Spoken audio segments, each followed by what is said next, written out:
Good morning students. Today we are going to start with next topic of HTML. So the name of the topic is spanning of rows and columns. Now what do you mean by spanning of rows and columns? So students, in the previous lecture we have studied about table, where we have studied what is row, what is column, and how table is a combination of rows and columns, and how we can design a table. So where we have studied, whenever we have to create a table, we have to make use of table tag, and whenever we have to create a row, we have to make use of tr tag, and whenever we have to enter data into the table, we have to make use of td tag. Now this topic is directly related to table topic, that tables in HTML. Now what is spanning of rows and columns? So look at the example that I have taken. I have taken example of two tables. Look at the first table where col span is written. So according to this table, in this table I have merged two columns. And in the second table, look at the second table. In the second table, in the first block, in the first column there are two rows, but in the second column there is only one row. So that is where written row span. So students, this is row span, and this is example of row span and col span. Now I will explain you in detail what is row span and col span. So students, HTML provides us facility that as we can merge rows and columns, we can merge cells in MS Word when we create tables. Similarly, we also merge cells in Excel. So if we have to merge cells in a table in on web page, so what we can do, we can make use of this property that HTML provides us, that is spanning of rows and columns. Now we have to study what is spanning of row and what is spanning of column.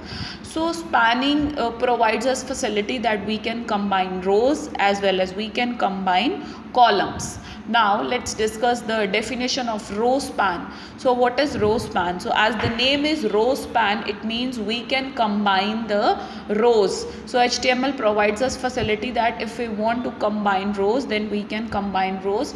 So for this, what we have to do is we have to specify the number of rows a cell should span. So the row span attribute in HTML specifies the number of rows a cell should span. Look at the example number 2. This is an example of row span. So according to this table, there are total two columns, first column and second column where row span is written. Now in the first column is divided into two rows, whereas in the second column we have combined these two rows. So this is row span. Now what is col span? Col span provides us facility that we can combine the columns.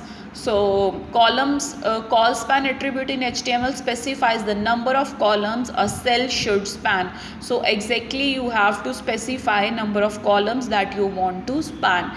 Now look at example number 1. According to example number 1, there are total two columns in this table and two rows, but in the first row there is only one column because we have combined the columns, whereas in the second row there are two different columns. So that is that is col span. So this is the basic introduction of row span and col span and what is spanning. So now we have to discuss in detail that row span and col span, how we have to apply the tags when we have to apply row span and col span on a table. So let's move to that part. Next is row span. So let's discuss in detail when we have to apply row span on a table, what we have to do and how we have to give the value and how we can merge or how we can span number of rows. So row span attribute in HTML specifies the number of rows a cell should span. That is, if a row spans two rows, it means it will take the space of two rows in that table. So it provides the same functionality as the cell merge in the spreadsheet program. So students, as in the spreadsheet program, we merge rows and we merge columns. So this is exactly same. So the next thing is what I have written in the first definition or the first row, that is, if a row span two rows, it means if we have to combine two rows, then how we have to give the value, how we can span two rows. So look at the point number 1, last point, that is TD tag, how to make use of TD tag. So students, a TD tag is used to enter value into the cell. So here the case is we have to combine the cells. So in this we have to deal with the TD tag. We have to make use of TD tag to give values or to provide values, to allow spanning of rows and spanning of columns. So how you have to make use of TD tag? So TD tag, the row span attribute, when used with TD tag, determines the number of standard cells it should span. So TD tag, inside the TD tag you have to give the value that how many cells in a row you want to span. So you want to span. So for example, if we want to span two rows, so we have to give the value as TD is equals to 2. Okay, so this is all about row span. Now let's move to next, col span. So this is example of row span. So look at the table. So according to table, the table has total 3 rows. First row where the data is name and age, and second row where Ajay is written, and third row where Priya is written. Now let's suppose why there is a need to combine rows. It can be any situation. So I have just taken an example of one situation, that let's suppose the age of Ajay and Priyanka is same, and we want to write their age by using a common block. So what I can do is I can combine these two rows, I can span these two rows. So according to this table we have performed row spanning on the last two rows, whereas we have not applied any spanning on the first row. So in the first row the data is name and age, and there are total 2 columns. The first column is name and the second column is age, whereas in the first row the first cell is name and the second cell is age. Now let's move to second row. In the second row the first cell is Ajay, whereas the second cell is 24, which is common to both Ajay and Priya.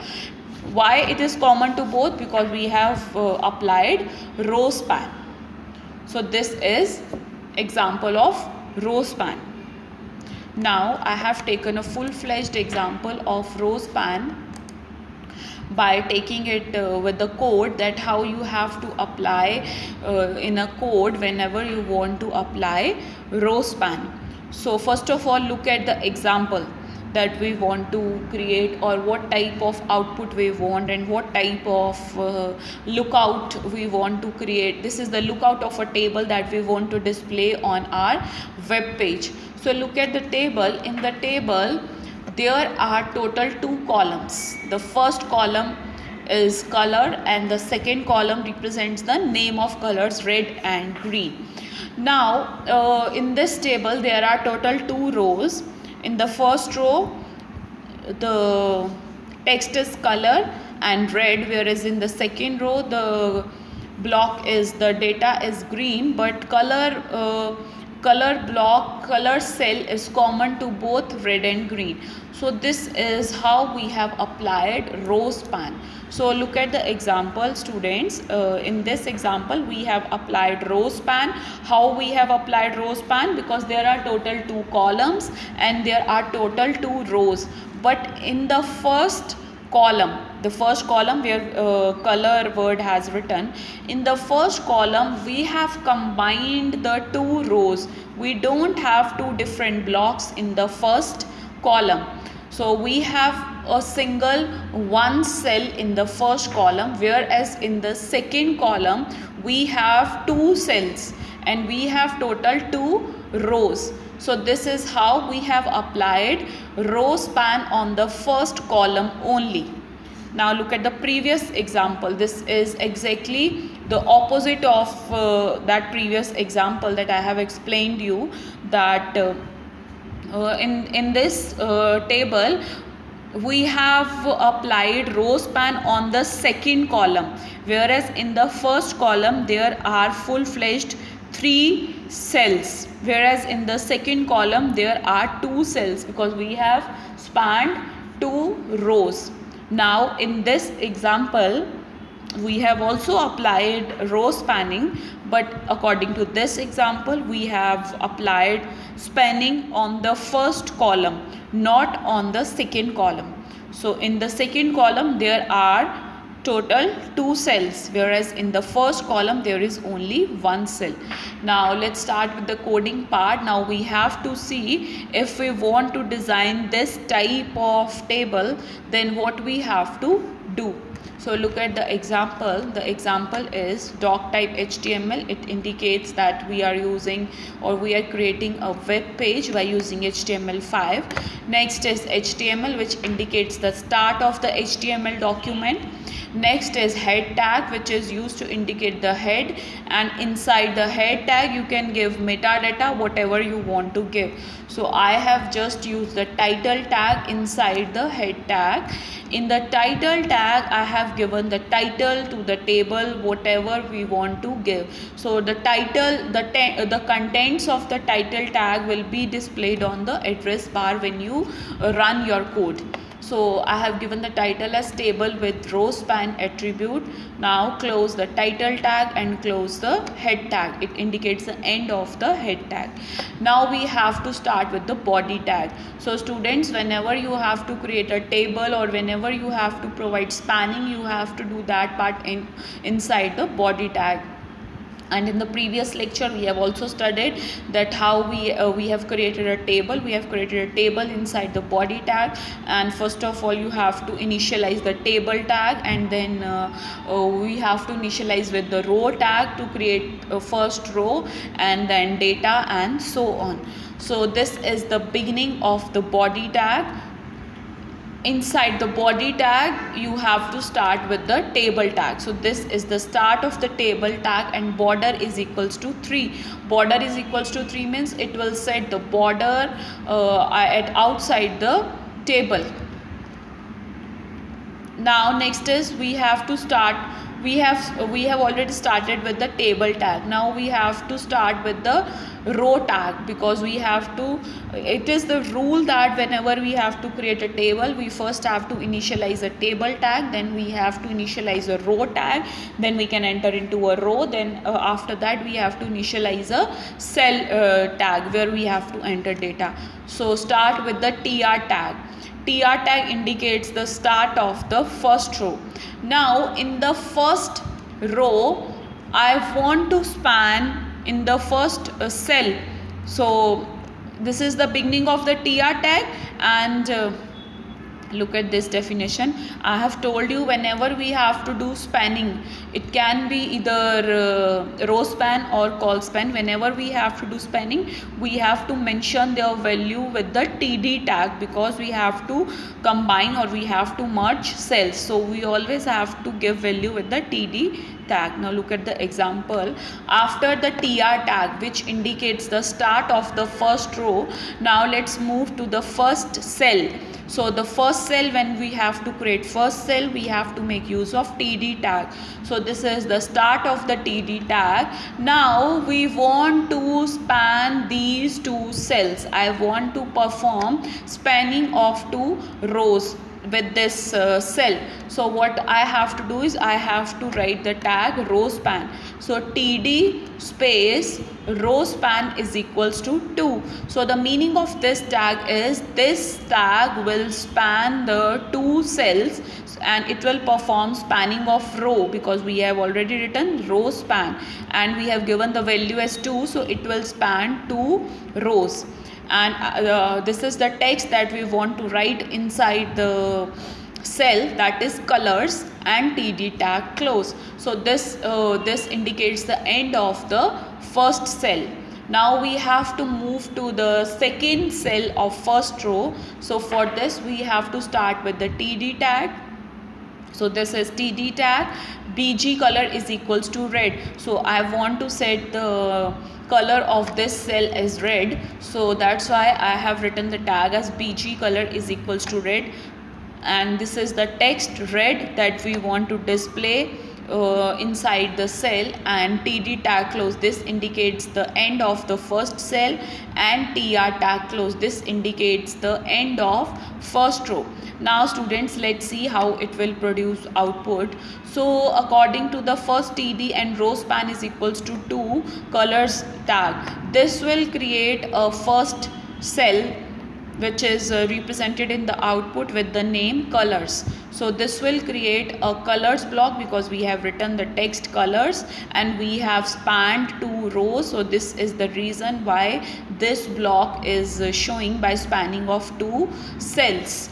And in the second cell we have used the BG color is equals to red. So this is the reason in the output box, in the first row, the second cell is written in with the text red and the block color is red because we have set the value as red as a BG color. Okay, so this is the output of this first row. So this is a complete first row. So in the first row we have a first cell color and the second cell as red. So we have applied spanning on first cell colors and we have not provided spanning on second cell red. Now we have to move to second row to create second cell. So it will by default allow us to move to the second column because we have already provided spanning inside the first column. So let's start with the second row. Second TR tag, it indicates the start of the second row. Now start with the second block, second cell. So TD indicates the start of cell. BG color is equals to green. So I want to set the background color of that cell as green, and green is the text that will displayed inside that cell. TD close, it indicates the end of the cell, and TR close, it indicates the end of the row. So now students, in the second row we have created only one cell because the first cell is already created in the first row and we have performed merging. But in the second row we have created only one cell, that is green, which is represented in the output box. Now table tag close, this indicates the end of the table, end of body tag, end of HTML tag. So this will create output like which is displayed on the right hand side of your slide. So I hope students it is clear to you that how you can perform spanning of rows and how you can create table. So whenever we have to do spanning, we first of all we must know about the table tag because we have to use all the basic tags of table while providing spanning, and you have to give value inside the TD tag whenever you want to do spanning of rows and columns. Now let's check another, that is call span. Now what is call span? Call span is used to perform spanning of columns. Now look at the example that I have taken. So this is a table, and in this table there are total 2 columns, 1 and 2, 2 columns and 2 rows. And in this table we have performed spanning of 2 columns in the first row. In the second row there are total full-fledged 2 columns, but in the first row there is only 1 column. So this is how we have performed call span. So students, if we want to create this type of table or this type of output, what we have to do is, so first of all we have to start with the table tag. Students, this is an exercise for you. You have to perform or you have to create this type of output at your home, so you can try the code and you can check the output. So I will give you brief introduction. What you have to do is, so first of all you have to start with the table tag. Now inside the table tag you have to start with the row tag, first tr tag. So inside the tr tag you have to start with the td tag. So when you will write td tag, you have to write call span. So call span, inside the call span you have to give value as 2. So it will span 2 columns, and then you have to close td tag and tr tag to indicate the end of data cell and to indicate the end of row. Now you have to start with the second row. For this you have to start with the again tr tag. This will indicate the initialization of second row, and inside the tr tag you have to start with the td tag. Inside the td tag you have to give the value whatever you want to write, and then close td tag. Now again you have to make use of td tag to give the data whatever you want to display in the second column, and then close td tag and then close tr tag. This close tr tag will indicate the end of the second row, and then close table tag. So by this way you can create a table with call span. So students, I hope it is clear to you that how you have to create row span and call span. This is very important topic. So try this at your end and try to execute the examples of both row span and call span. So students, in today's video we have discussed how we can do spanning of rows and spanning of columns. So after that we have studied row span. So whenever you have to perform row span, you have to give value with the td tag. So this is example of row span. This is the example of html code. You can try this code at your home. And this is example of call span, and you have to try this code at your home, and this is an exercise for you. So with this we have completed this topic, and with this we have also completed the full-fledged topic of table, that is how we can create a table, how we can create rows and columns in tables, and how we can perform spanning of rows and columns. So that's all for today. Tomorrow we will start with next lecture.